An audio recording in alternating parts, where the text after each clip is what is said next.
అందరికీ నమస్తే మాస్టర్స్. మనందరికీ ధ్యానాన్ని అందించిన విశ్వగురు బ్రహ్మర్షి పితామహ పత్రిజీ గురువు గారికి హృదయపూర్వకమైన ఆత్మ ప్రణామాలు తెలుపుకుంటున్నాను. మనకు కళల ద్వారా ఇంత అద్భుతమైన జ్ఞానాన్ని అందించిన వంశీకిరణ్ గురువు గారికి ఆత్మ ప్రణామాలు తెలుపుకుంటున్నాను. నా తల్లిదండ్రులకు ఆత్మ ప్రణామాలు తెలుపుకుంటున్నాను. నాకు ధ్యానాన్ని అందించిన గురువులకు ఆత్మ ప్రణామాలు తెలుపుకుంటున్నాను. వింటున్న మీ అందరికీ కృతజ్ఞతలు, ఆత్మ ప్రణామాలు తెలుపుకుంటున్నాను. నాకు కళల ద్వారా జ్ఞానాన్ని అందించిన ప్రశాంత మేడం గారికి, మానస మేడం గారికి హృదయపూర్వకమైన కృతజ్ఞతలు, ఆత్మ ప్రణామాలు తెలుపుకుంటున్నాను. ఇప్పుడు ఈ శ్రీ రామానందాచార్యుల వారికి కూడా ఆత్మ ప్రణామాలు తెలుపుకుంటున్నాను. ఓకే మాస్టర్స్, ఈరోజు మనం చాలా అద్భుతమైన మాస్టర్, ఆయన పేరు శ్రీ రామానుజాచార్యుల వారు. ఆయన చాలా జ్ఞానాన్ని అందించాడు. ఆయన అందించిన జ్ఞానమే ఇప్పుడు మనం తెలుసుకునేటువంటిది. ఇది ఈ క్లాస్ వినే వరకు నాకు కూడా తెలియదు, ఇంత జ్ఞానాన్ని అందించారని కూడా తెలియలేదు నాకు. ఓకే మాస్టర్స్, ఈయన ఎక్కడ పుట్టాడంటే చెన్నైలోని శ్రీ పెరంబత్తూర్లో జన్మించాడు. ఈయన 17వ శతాబ్దం నాటి వాడంట. ఈయన తల్లి కాంతిమతి, తండ్రి కేశవాచార్యులు. ఈయన 1017 నుంచి 1137 వరకు జీవించాడు. అంటే 128 సంవత్సరాలు జీవించాడు ఈయన.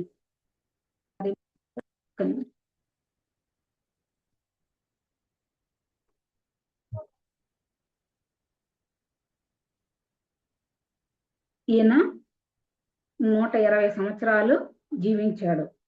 ఈయన గొప్ప సంఘ సంస్కర్తగా ఉన్నాడంట. తర్వాత ఆయనకి 16 సంవత్సరాలకే పెళ్లి అయిపోయింది. ఆయన భార్య పేరు సంజమాంబ అనే ఆమెతో వివాహం జరిగిపోయింది. ఆయనకి చిన్నతనంలో అన్నప్పుడు 16 సంవత్సరాలకే ఆయనకి వివాహం జరిగిపోయింది అనమాట. ఈయన ఆస్తిక హేతువాది. అంటే హేతువాదులు అంటే కొంతమంది దేవుడే లేడు అని వాదిస్తారు కదా. ఈయన అంటే ఆస్తిక హేతువాది అంటే ఆధ్యాత్మికతాన్ని శాస్త్రీయంగా అందించేవాడు. అంటే దాంట్లో ఉండే సత్యాన్ని అందించేవాడు. ఈయన అప్పట్లో విశిష్ట అద్వైత సిద్ధాంతాన్ని అందించాడంట అందరికి. ఈయన గొప్ప తత్వవేత్త. ఈయనకి మారుపేరు లక్ష్మణ ఇళయ పెరుమాళ్. లక్ష్మణ ఇళయ పెరుమాళ్ అనే ఆయనకి మారు పేరు ఉందంట. ఈయనకి చాలా బిరుదులు కూడా ఉన్నాయి. ఈయన వేదాంత అర్థాల్లో ఉన్న జ్ఞానాన్ని స్వచ్ఛంగా అందిస్తాడంట. అందరికి అర్థమయ్యే విధంగా తెలియజెప్తాడు. ఇప్పుడు మనం తెలుసుకునే జ్ఞానాన్ని 1000 సంవత్సరాలు క్రితం ఉందంట. ఇది ఎవరి గురించి? ఈ రామానుజాచార్యుల వారి గురించి ఇప్పుడు మనం తెలుసుకునేది. అప్పుడు ఆయన ఆ కాలంలో వచ్చాడంట. ఈయన రచించిన గ్రంథాలు వేదార్థ సంగ్రామం, శ్రీ భాష్యం, గీతా భాష్యం, వేదాంత దీపం, వేదాంత సారం, శ్రీరంగ గద్యం, శరణాగతి గ్రంథం, శ్రీ వైకుంఠ గంధం, నిత్య గ్రంథం, ఇలా చాలా గ్రంథాలు రచించాడంట. ఈ మహా గ్రంథాలంట. ఈయన అంటరానితనాన్ని రూపుమాపాడంట. అప్పుడు ఇది మనందరికీ తెలుసు, తక్కువ కులం వాళ్ళని దేవాలయం కూడా రానిచ్చేవాళ్ళు కాదు. ఇలాంటి ఆచారాలు ఉండే రోజులు అప్పుడంట. అవి ఇప్పటికీ ఉన్నాయి అలాంటి ఆచారాలు. తక్కువ కులం వాళ్ళని దేవాలయానికి రానియరు. అంటే కుల మతాలు అంటే మా మతం గొప్పది, మా మతం గొప్పది అనేటువంటి చర్చలు జరిగే రోజుల్లో ఈయన వచ్చాడన్నమాట. అప్పుడు భారతదేశంలో చాలా ఇలాంటివి ఉండేటివి. తక్కువ కులం వాళ్ళు దేవాలయంలోనికి రాకూడదు, వీళ్ళు వాళ్ళని ఊరు బయట పెట్టేసేవాళ్ళు. ఇప్పటికీ అది నడుస్తూనే ఉంది. అలాంటి రోజుల్లో వచ్చి ఇవన్నీ కరెక్ట్ కాదు, కులమత భేదాలు లేవు, అందరూ సమానమే భగవంతుని దృష్టిలో అని అందించడానికి ఆయన చెప్పేవాడంట ప్రతి ఒక్కరికి. అలాంటి సమయంలో ఈయన వచ్చి అందరికీ జ్ఞానాన్ని అందించేవాడు. ఈయన చాలా పెద్ద ఆధ్యాత్మిక తత్వవేత్త అంట. మన భారతదేశంలో అప్పుడు ఎక్కువగా కులమత భేదాలతో గొడవలు జరుగుతూ ఉండేటివి. మనకందరికి తెలుసు. ఒక 40, 50 సంవత్సరాల క్రితం గూడా జరిగేటివి. ఆహ్, అంటే మా మతం గొప్పది అంటే, మా మతం గొప్పది అని ఒకరికొకరికి గొడవలేసుకొని ఎంతోమంది ప్రాణాలు పోగొట్టుకునేవాళ్ళు. అలాంటివన్నీ ఈయన చెప్పేవాడంట. ఇది కుల మతాలు లేవు. అంటరానితనం లేదు. ప్రతి ఒక్కరూ భగవంతుని యొక్క స్వరూపాలే అనని అలాంటి రోజుల్లో అందరికీ అందించేవాడంట ఈయన వచ్చి. అలాంటప్పుడు ఈయనుండే ఊర్లకి కాంచీపురం నుంచి ఒక భక్తుడు వచ్చాడంట. ఆయన దగ్గరుండే భక్తికి, దైవత్వానికి ఈయన చాలా ఇష్టమయ్యి ఆ యొక్క భక్తుడిని ఇంటికి పిలిచాడంట. ఆయన నిమ్న కులాలకు చెందినవాడు. అంటే తక్కువ కులానికి చెందినవాడంట. సరే ఆయన ఇంటికి పోయినాక ఆయనకి భోజనం పెట్టి ఆయనకి పాదసేవ చేశాడంట. అప్పుడు ఆయనేమంటే, "అయ్యో నాయనా నేను తక్కువ కులం వాడిని, నేను అంటరాని వాడిని, నన్ను తాకబాకనని" అన్నాడంట. అప్పుడు ఈయన అంటరానితనం అంటూ ఏమీ లేదు. ప్రతి ఒక్కరు ఆ భగవంతుడి బిడ్డలే అనని చెప్పేవాడంట. అప్పుడు ఆయన జంధ్యం అని యేసుకుంటారు గదా! బ్రాహ్మణులు. దాని యొక్క అర్థాన్ని తెలియజేశాడంట. జంధ్యము బ్రాహ్మణుడికి అందరిని కలుపుకొని పోయే శక్తి తరంగము. అంటే బ్రాహ్మణులు యేసుకుంటారు గదా! జంధ్యము. అది ప్రతి ఒక్కరిని కలుపుకొని పోయే శక్తి తరంగం అంట. అంతేగాని ఎవరు అంటరాని వాళ్ళు కాదు. అందరూ ఉన్నతమైన వాళ్ళే. మానవ కులమే గొప్పది. అందరూ దైవాలే అనని చెప్పేవాడంట. ప్రతి ఒక్కరు ఆ భగవంతుడి దృష్టిలో ఒక్కటే అనని ఆయన ఆ చిన్న వయసులోనే చెప్పాడంట. ఈయనలో ఉండేటువంటి జ్ఞానానికి ఆ గురువు ఆయన ఆ తక్కువ కులం ఆయన ఇష్టపడి ఆయనలో ఉండే భక్తిని, ఆ భగవంతుడిని ఎలా చేరుకోవాలి, ఆ పరమాత్మతో ఎలా ఐక్యం అవ్వాలి, అలాంటి జ్ఞానాన్ని, అలాంటి యొక్క భక్తిని ఆయనకి అందించాడంట. అంటే అప్పట్లో ముందు భక్తి ఉన్నింది కదా! మనకు తెలుసు. మనం గూడా ముందు భక్తిలో నుంచి ధ్యానంలోకొచ్చాం. అలా ఆయనకి ఆ భక్తి గురించి ఆయన అందించాడు. ఎవరు ఆ యొక్క తక్కువ కులం ఆయన. తర్వాత ఆయన జ్ఞాన మార్గంలోకొచ్చాడు. ఇప్పుడు మనం చెప్పుకున్నదంతా 1000 సంవత్సరాల క్రితం. అప్పుడు అలాగే ఉన్నింది గదా! మనం టీవీలో, సినిమాలో జూసాం. ఇప్పటికీ ఉంది. తక్కువ కులం వాళ్ళని ఇప్పటికి గూడా బయటే నిలబెడతారు దేనికన్నా పోతే. పెద్దవాళ్ళు వచ్చినారనుకో కుర్చీలో కూర్చొనే లేసేయాలి. ఇదైతే నాకు తెలుసు. ఎందుకంటే ఇప్పటికి మా ఊర్లో జరుగుతుందనమాట. ఇప్పటికి జరుగుతుందిది. తర్వాత ఆయన, ఆయన ఆ గురువు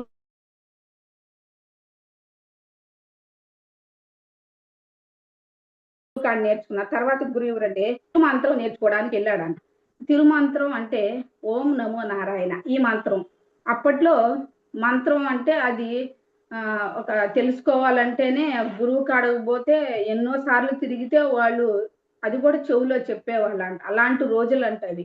అప్పుడు ఆ గురువు కాడిని అడిగితే ఆయన్ని 18 సార్లు తిప్పిచ్చాడంట. ఎందుకే రేపురా, ఎల్లుండిరా ఎందుకంటే ఆయన పరీక్ష పెట్టాడు ఆ గురువు. అలా విధంగా ఉండేదంట. అప్పుడు ఆధ్యాత్మికత అంటే అంత కఠినంగా ఉండే రోజులంట అవి. ఆయన 18 సార్లు తిరిగిపోయి ఆ మంత్రాన్ని తెలుసుకున్నాడు. ఆ గురువు గారు ఆయన యొక్క ఆ పరీక్షలో పాస్ అయ్యాడు కదా! 10 సార్లు ఓపికగా తిరిగాడు కాబట్టి ఆయన నచ్చి ఆయనకి మంత్రాన్ని చెవులో ఉపదేశిస్తాడు. ఆ మంత్రం పేరేంటంటే ఓం నమో నారాయణ. నాయనా ఈ మంత్రాన్ని నువ్వే ఉచ్చరించి ఎవరికి చెప్పొద్దు. ఎవరికైనా చెప్పావంటే నీ తల పగిలిపోతది అని చెప్పాడంట. ఈ మంత్రం ఎవరి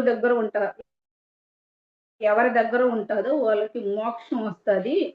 సాక్షాత్తు ఆ నారాయణ దగ్గరికే చేరుకుంటారు. ఈ మంత్రం జపించేవాళ్ళని చెప్తాడు. సరే ఈయనేమంటే రెండో రోజు వాళ్ళ ఇంటికొచ్చేసాడు గదా! ఇప్పుడు ఈ మంత్రాన్ని మనం ఒక్కరమే ఉపయోగించను. మనమే మోక్షాన్ని పొందితే ఎలా? ప్రతి ఒక్కరు మోక్షం లేకపోవాలి. ఎందుకంటే నే అందరూ మోక్షంకి పోయినా నేనొక్కడినే బాధపడినా, నేనొక్కడినే నరకానికి పోయిన ఇబ్బంది లేదు కదా!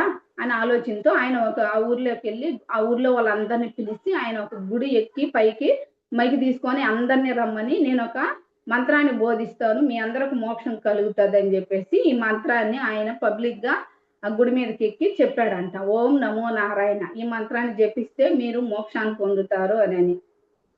అప్పుడు ఈయన చెప్పేటప్పుడు ఆ గురువు తెలుస్తుంది. అప్పుడు గురువు వచ్చి తిడతాడంట, నీకు చెప్పింది ఏంది, నువ్వు చేసేది ఏంది, ఇలా అందరికి బోధించావు, నీ తల పగిలిపోతుంది అని తిట్టేటప్పటికి అప్పుడు ఆయన అంటాడంట, గురువు గారండి ఎంతమంది మోక్షం పొందినప్పుడు నేనొక్కడినే నరకానికి పోతే నష్టమేం లేదులేండి అని అంటాడంట. అప్పుడు ఆ గురువు గారికి ఈయన చెప్పినటువంటి మాటలకి కరిగిపోయి కన్నీళ్లు కరిగి ఈయన శిష్యుడిగా స్వీకరిస్తాడు.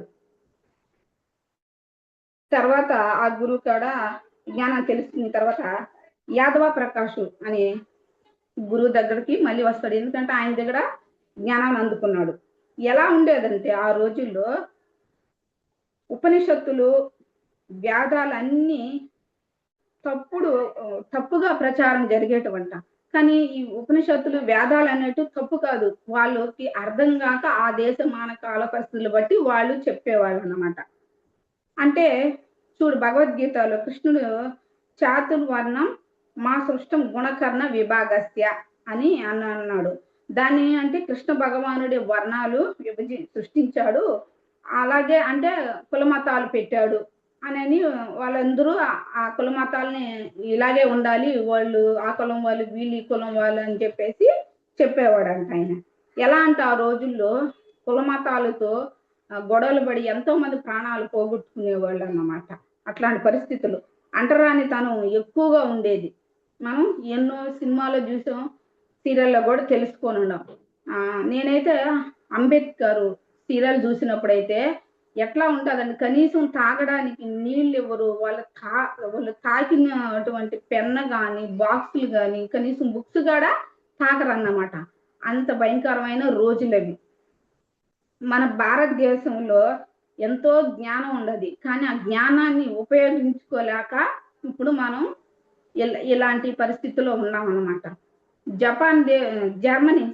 జర్మనీ దేశంలో ఉన్నంత జ్ఞానం కూడా మన దేశంలో లేదు. ఇప్పుడిప్పుడే మనం జ్ఞానం అందుకుంటున్నాము. తర్వాత ఎలా అంటే అప్పుడు విష్ణు భక్తులు, శివ భక్తులు ఎక్కువగా మా దేవుడు గొప్ప అంటే మా దేవుడు గొప్ప అని ఇప్పుడు గొడవలు పడి ప్రాణాలు ఒకరికొకరు కొట్టుకొని ప్రాణాలు పోయే రోజులు అంటవి. అలాంటి రోజుల్లో ఈయన వచ్చి వాళ్ళకి జ్ఞానాన్ని అందించేవాళ్ళంట. ఎట్లా అంటే అందించేవాళ్ళు. ఇప్పుడు అందుకని శివుడు, విష్ణువు వీళ్ళ గొడవల్ని తట్టుకోలేక అయ్యప్ప స్వామికి జన్మనిచ్చారు. నాయన మీరిద్దరం ఒకటేను అని తెలియజెప్పడానికి వాళ్ళు అయ్యప్ప స్వామికి జన్మనిచ్చారు. ఈ కథ అంతా మనకు తెలిసిందేనన్నమాట. ఎలాంటి రోజులు ఉండేటువంటి అప్పుడు కులమతాలు, అంటరానితనం, ఒకరినొకరు కొట్టుకుంటూ గొడవలు వేసుకుంటూ ప్రాణాలు పోగొట్టుకుంటూ ఉండేటువంటి రోజుల్లో ఆయన వచ్చి వాళ్ళందరికీ అందరూ సమానమే, భగవంతుడి దృష్టిలో అందరూ భగవంతుడి బిడ్డలే అని అన్నట్టుగా ఆయన ఆ జ్ఞానాన్ని అందించేవాడు. అట్లాంటప్పుడు ఈయన గురువు ఉన్నాడు కదా, ఆ గురువుకి ఆయన గురువు ఒక అర్థం చెప్తే ఆ అర్థం కరెక్ట్ గా ఉండదు. ఉపనిషత్తుల్లో అర్థాల్లో ఆయన చెప్పేవాడు, ఎవరు గురువు, ఈయనేమంటది కరెక్ట్ కాదు అని చెప్పి ఈయన అసలు అర్థాలు చెప్పేవాడు. అప్పుడు ఆ గురువుకి ఈయన చూస్తే కోపం వస్తుందన్నమాట. ఇంకేం చేయలేక, ఎందుకంటే ఈయన దగ్గర అందరూ చేరుతుంటారు, ఈయన జ్ఞానం ఎక్కువ ఉంది, ఆయన చెప్పేది కరెక్ట్ గా లేదు. అప్పుడు ఆయన కోపం వచ్చేసేది. ఇంకేం చేయలేక ఆయన ఏం చేసేవాడంటే గురువే ఈయన్ని చంపించాలని ఆలోచన వస్తుంది అన్నమాట.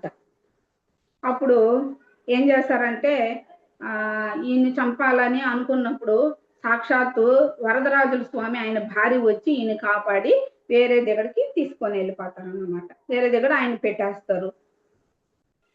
ఎలాంటి భగవద్గీతలో ఉండేటువంటి కృష్ణ భగవానుడు చెప్పిన దాన్ని వాళ్ళు కులమతాల భేదాలు పెట్టేశాడు కదా అని చెప్తారు. కానీ ఈయనేం చెప్తాడంటే బ్రాహ్మణి ఇంట్లో పుట్టినంత మాత్రానే బ్రాహ్మణుడు కాదు, వయసుని ఇంట్లో పుట్టినంత మాత్రం వేసుడు కాదు అని ఆయన చెప్తాడు. కృష్ణ భగవానుడు వాళ్ళ యొక్క గుణ కర్మల బట్టి వేరు చేశానని కృష్ణ భగవానుడు చెప్తే, వీళ్ళేమంటే కృష్ణ భగవానుడే ఇలా చెప్పాడని చెప్పి వీళ్ళు చెప్తూ ఉంటారనమాట. ఎలా అంటే ఎందుకు అలా ఉండారంటే అజ్ఞానంలో ఉండారు. ఎవరికి జ్ఞానం లేదు. అందుకనే వాళ్ళు అలాగుండారు. అంతేగాని ఇక్కడ ఎవరు తప్పు కాదన్నమాట. ఎందుకు లేరంటే ధ్యాన సాధన లేదు. ధ్యానం చేయడం వల్ల జ్ఞానం వస్తుంది. ఇప్పుడు ధ్యానం చేయడం వల్ల ఇప్పుడు ఉండే వాళ్ళు కూడా చాలా మందికి కుల మతాల భేదాలు ఉన్నాయి. అంటరానితనము ఉంది.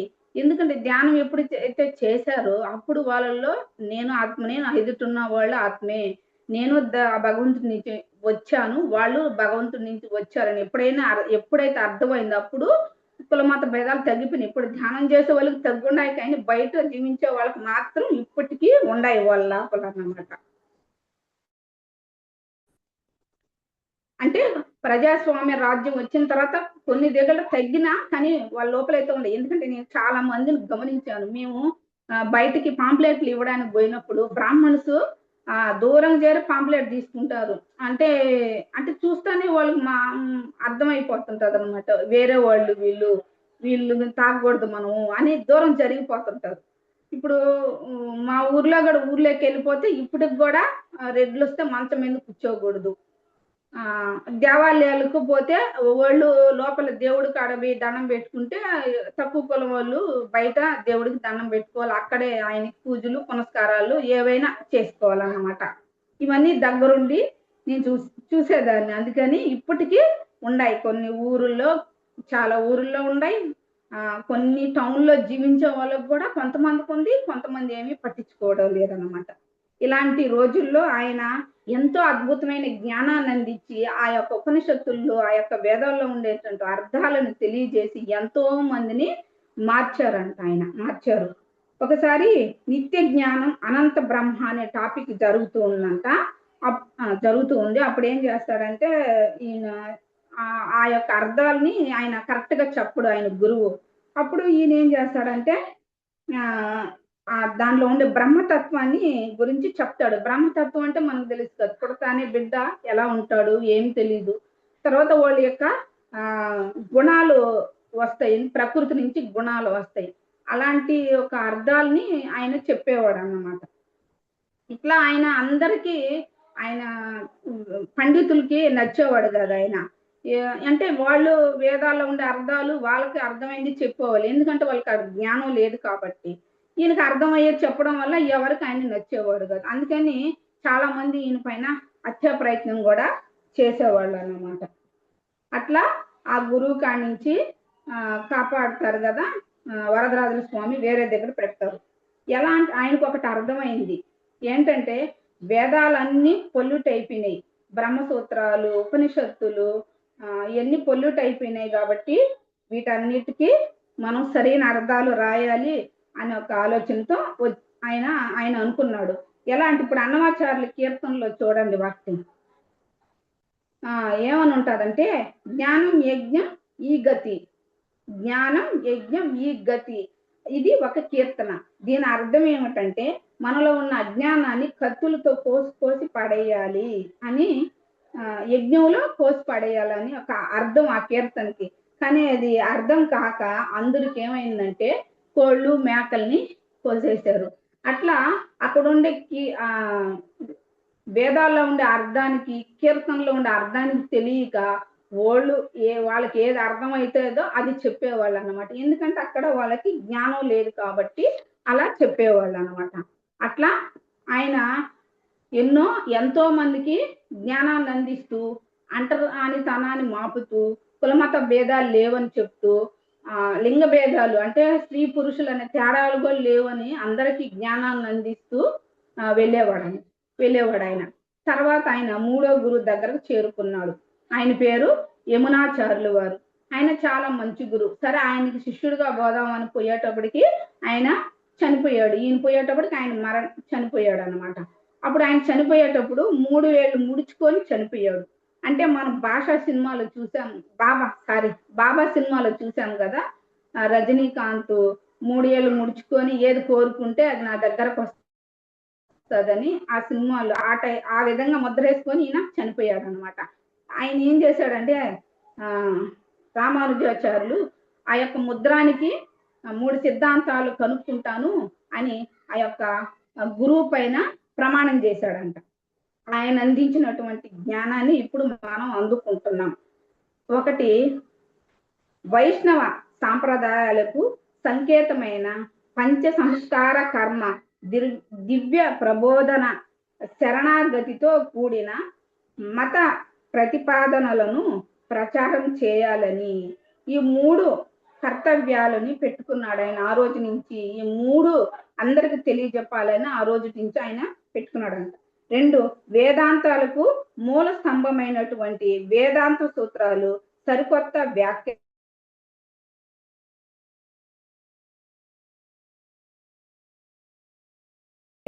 రాయటం మొదలుపెట్టాడు. వేదవ్యాస పరాశురములను అంశాలతో జన్మించిన 2 శిష్యులను గుర్తించి వారి నామధేయాలకు ప్రసాదించి వ్యాస పరాచరులకు నివాళులర్పించారు. ఇదొక ఆయన పెట్టుకున్నటువంటి ఆ యొక్క ముద్రలకి సిద్ధాంతాలు అంట. అవి సిద్ధాంతాలు. ఇట్లా ఆయన తర్వాత ఇలా జ్ఞానాన్ని చెప్పుకుంటూ పోతుంటే ఎంతో మంది ఈయన మీదకి గొడవలకు వచ్చేవారు. అయినా కూడా ఎవరికి భయపడేవాడు కాదు. ఆయన ఏ సిద్ధాంతాలు అయితే నేర్చుకున్నాడు అయ్యా అన్ని చెప్పుకుంటూ పోయేవాడు. అంతేగాని వాళ్ళు చంపేస్తానన్న ఏం చేస్తానన్న భయపడకుండా ఆయన నేర్చుకున్న తత్వాన్ని బోధిస్తూ వెళ్ళిపోయేవాడు అన్నమాట. ఆ కాలంలో ఒక రాజు ఆయన మీదకు మళ్ళీ యుద్ధానికి వచ్చాడు. ఎలా అంటే కులోత్తముడు అనే రాజు అంట. ఆయన మతస్థుడు అంట. ఆయన ఆ మతం శైవ మతస్థుడు. ఆయన ఆ మతం గురించే అందరికీ ప్రచారం చేసేవాడంట. అప్పుడు రామానుజాచార్యులు వచ్చాడు అక్కడికి. అప్పుడు ఆయన ఏ మతం గురించి చెప్పేవాడు కాదు. ఆయనకు తెలిసిన తత్వాన్ని బోధించేవాడు. అంటే నేను చెప్పినట్టే వినండి, నేను చెప్పిన మతంలోనే జీవించండి, నా వాక్యాలే మీరు తెలుసుకోండి అని చెప్పడంట. ఆయన ఏ జ్ఞానం అయితే తెలుసుకున్నాడో ఆ జ్ఞానాన్ని చెప్పుకుంటూ వెళ్ళిపోతాడు ఆయన. అప్పుడు ఈయన కోపం వస్తుంది. అంటే ఆయన మతాన్ని ప్రచారం చేయలేదు కాబట్టి ఆ రాజుకి ఆయన కూడా ఈయన్ని చంపేయాలని ప్రయత్నిస్తాడంట. అప్పుడు ఆయన్ని కాపాడేది ఎవరంటే సాక్షాత్తు ఆ విష్ణుమూర్తి ఆయన్ని ఎవరు ఎలాంటి పరిస్థితుల్లో ఉన్నా ఆయన్ని కాపాడుతూ ఉంటాడంట. ఎందుకంటే ఆ సాక్షాత్తు ఆదిశేషుడే ఈ యొక్క రామానుజాచార్యుల వారు. ఆదిశేషుడే సాక్షాత్తు భూమి మీదకి రామానుజాచార్యులుగా జన్మ తీసుకున్నాడు అన్నమాట. ఇలాగా ఆయన ఎంతో మందికి జ్ఞానాన్ని అందిస్తూ అంటరాని తరాన్ని నిర్మూలిస్తూ కులమత భేదాలను లేవని చెప్తూ ముందుకి వెళ్తూ ఉండేవాడు. ఇప్పుడు మనం 3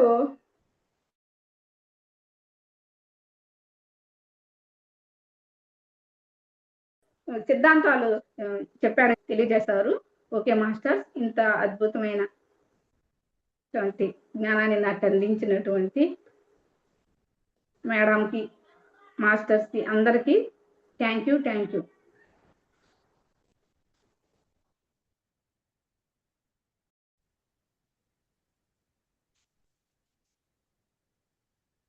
పూజ్యులకు బ్రహ్మర్షి పితామహ పత్రి సార్కి కళల ద్వారా మనకి ఎంతో జ్ఞానాన్ని, ఆయన క్లాసుల ద్వారా మనకి ఎంతో జ్ఞానాన్ని అందిస్తున్న వంశీకిరణ్ మాస్టర్ గారికి ఆత్మ ప్రణామాలు తెలియజేసుకుంటున్నాను.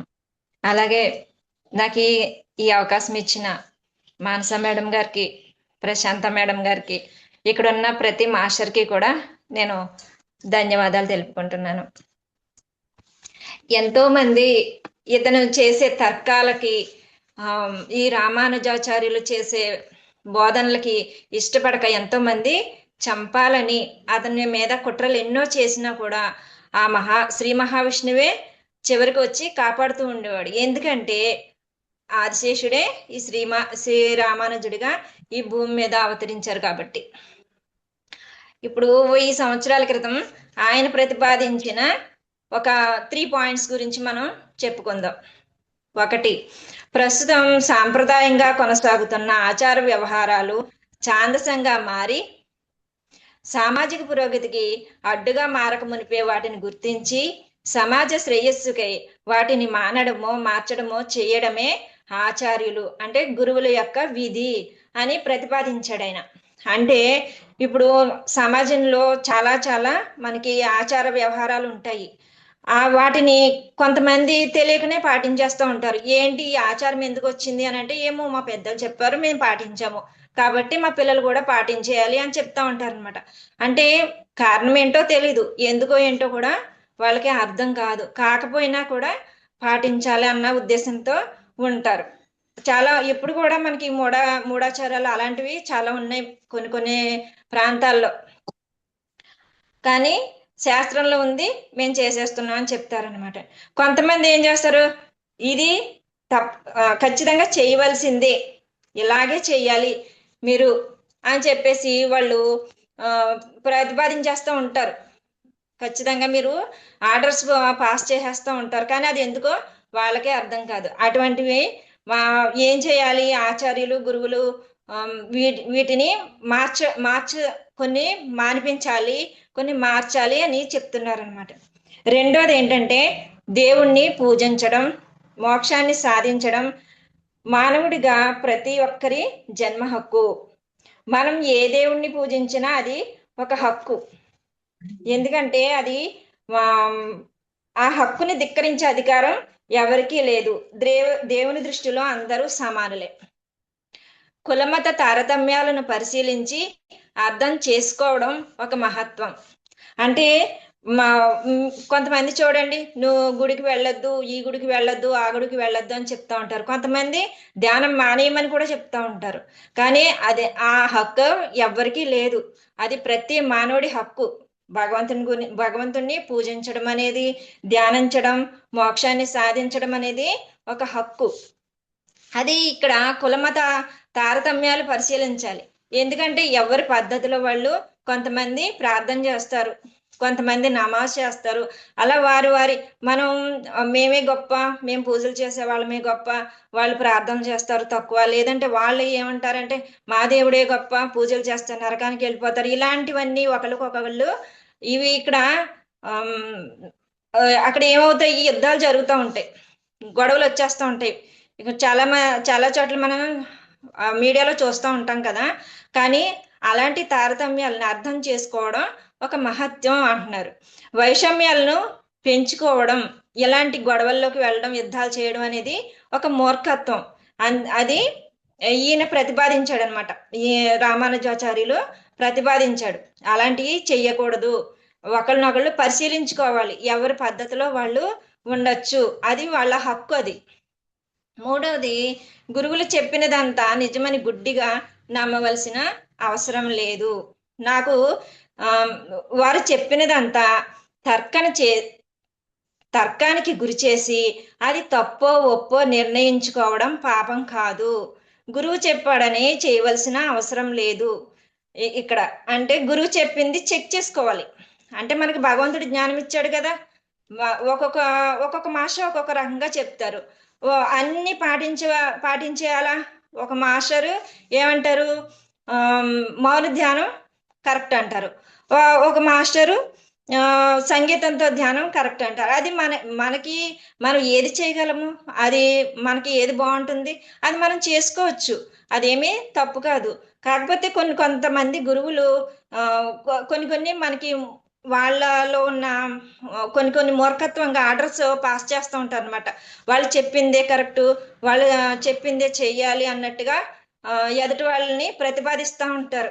మీరు ఇదే చెయ్యాలి, ఈ రూట్లోనే వెళ్ళాలి అని చెప్తా ఉంటారు అనమాట. అప్పుడు ఎందుకు వెళ్ళాలి అనే ఒక తర్కాన్ని తీసుకొచ్చి అది కరెక్టా కాదా, సత్యమా కాదా అనేది మనం పరిశీలించి ఆ మార్గంలో వెళ్ళాలి. కానీ గురువు చెప్పాడు కదా అని వెళ్ళిపోకూడదు.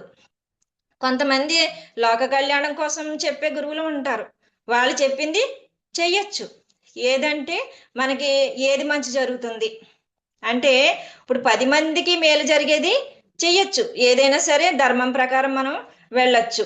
మనం అక్కడ గురు చెప్పిన ఒక పాయింట్ చెప్తే దాన్ని ఇక్కడ ఈయన రామానుజాచార్యులు ఏం చేసేవారంటే, ఆయన గురువు చెప్పింది తర్కించేవారు, ఏంటి ఎందుకు ఎలా అని చెప్పి దాన్ని పరిశీలించి అప్పుడు ఈయన ఆచరించేవారు అనమాట. అప్పుడు ఒక ఆచారం ఉండేది పూర్వకాలం, నేను కూడా కొన్ని చోట్ల విన్నాను. యజ్ఞ యాగాదులు చేసేవారు.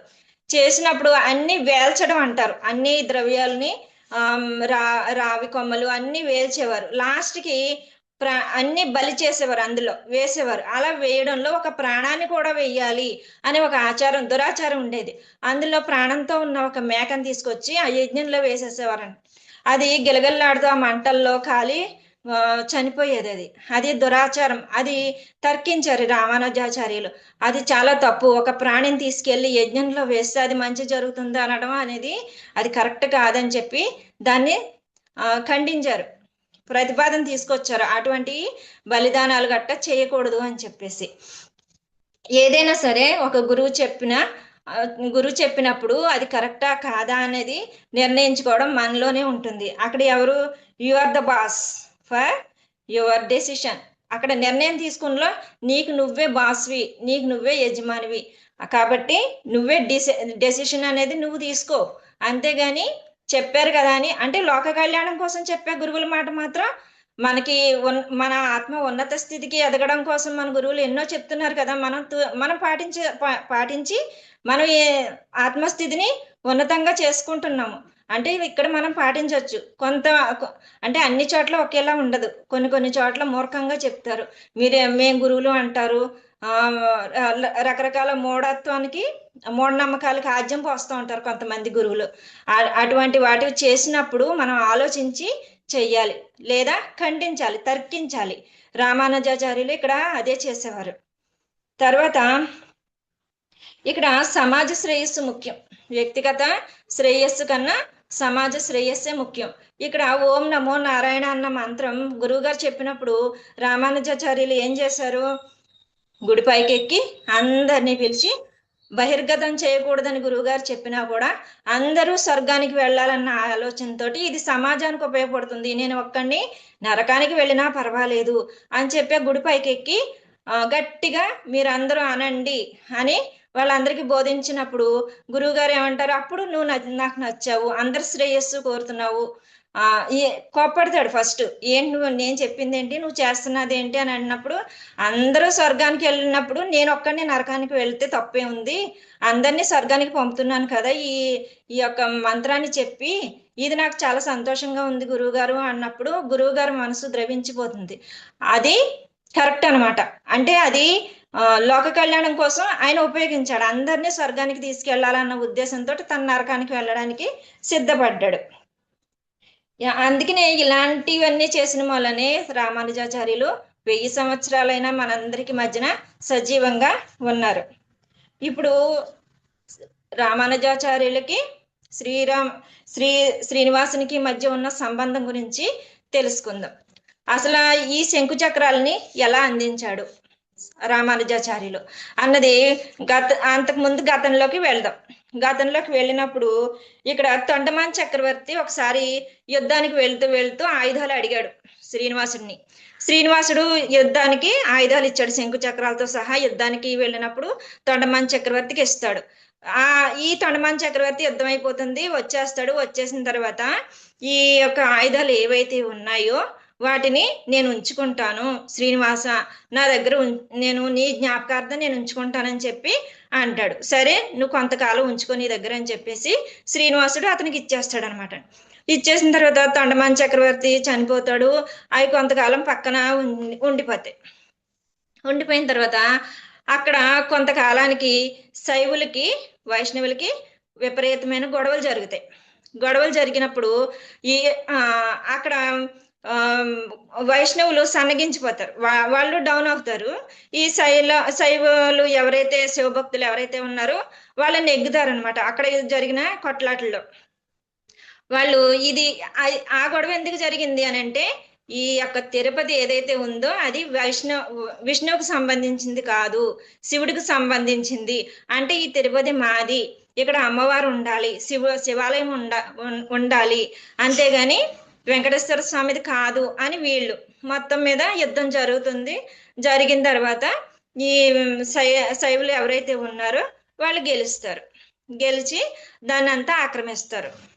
ఆక్రమించిన తర్వాత ఇవన్నీ ఈ ఆయుధాలు ఏవైతే ఉన్నాయో, ఈ ఆభరణాలు ఏవైతే ఉన్నాయో అవన్నీ పక్కకు పెట్టేస్తారు.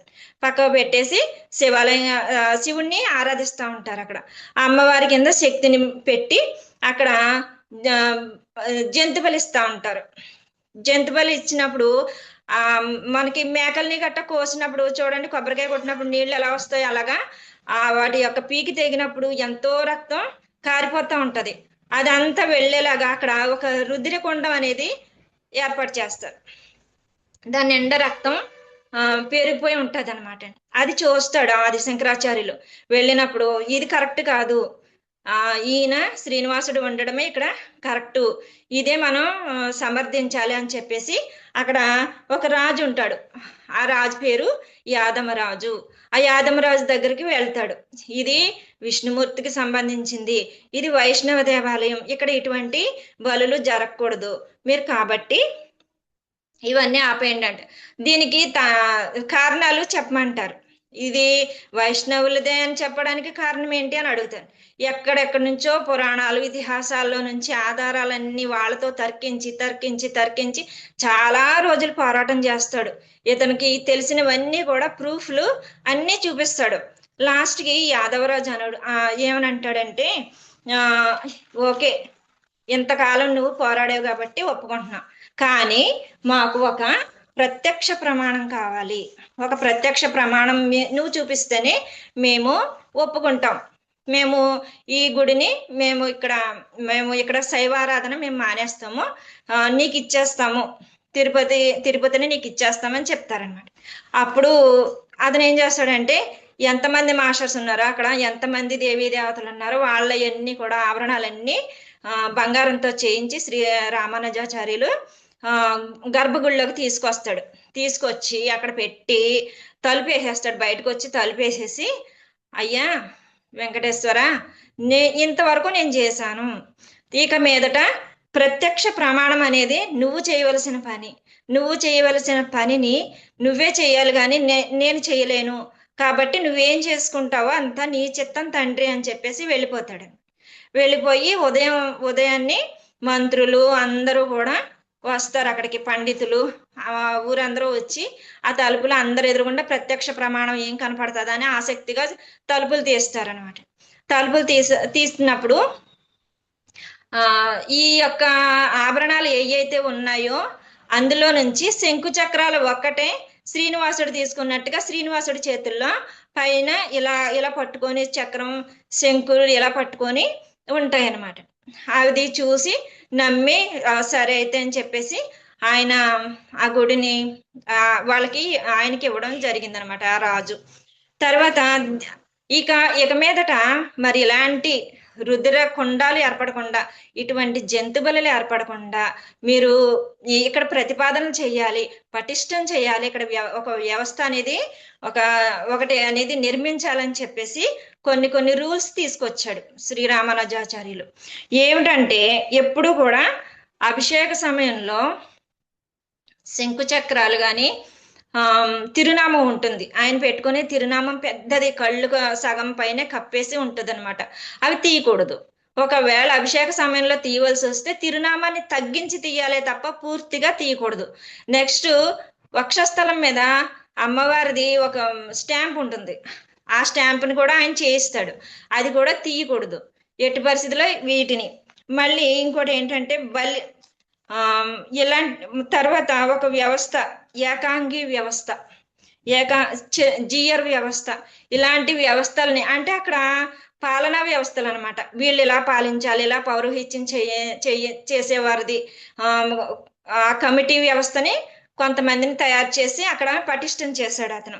అంటే తిరుమలలో బలి ఆపిన మహనీయుడు ఎవరైతే ఉన్నారో ఆయనే శ్రీరామానుజాచార్యులు. మరి ఆదిశంకరాచార్యులు కూడా శ్రీశైలంలోనూ ఇటువంటి కొండాలు ఉండేవాట. మరి అక్కడ వాళ్ళు అవేర్నెస్ తీసుకుని వచ్చి ఆపారటండి. ఇలాగే ఇక్కడ ఏ సిస్టమ్ కూడా లేని రోజుల్లో ఈ విశిష్టాద్వైత సిద్ధాంతాన్ని తీసుకొచ్చిన మహనీయుడి గురించి మనం తెలుసుకున్నాం.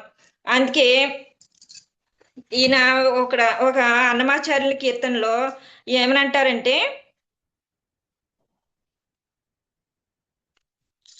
ఇక్కడ మనం భగవంతుడిని ఏ భావం చూస్తామో, అంటే యుద్ధాలు ఎందుకు వస్తాయి, శైవుల వైష్ణవులమా అనేది యుద్ధాలు ఎందుకు వస్తాయి అని అంటే అజ్ఞానంతో వస్తాయి. మనం ఇక్కడ అన్నమాచార్య కీర్తనలో ఎవరు ఎంత మాత్రము ఎవరు తలిచినా అంత మాత్రమే నీవు అంటే ఎవరు ఏ భావంతో తలుస్తారో ఆ భావనలోనే అలాగే దేవుడు కనిపిస్తాడు. కొంతమంది శివుడుగా భావిస్తారు, కొంతమంది విష్ణువుగా భావిస్తారు, కొంతమంది శ్రీనివాసుడిగా, ఇలాగా కొంతమంది నరసింహస్వామిగా భావిస్తారు. వాళ్ళు ఏ భావనతో అయితే ఉంటారో తలుస్తారో ఆ భావనలోనే భగవంతుడు కనిపిస్తాడు.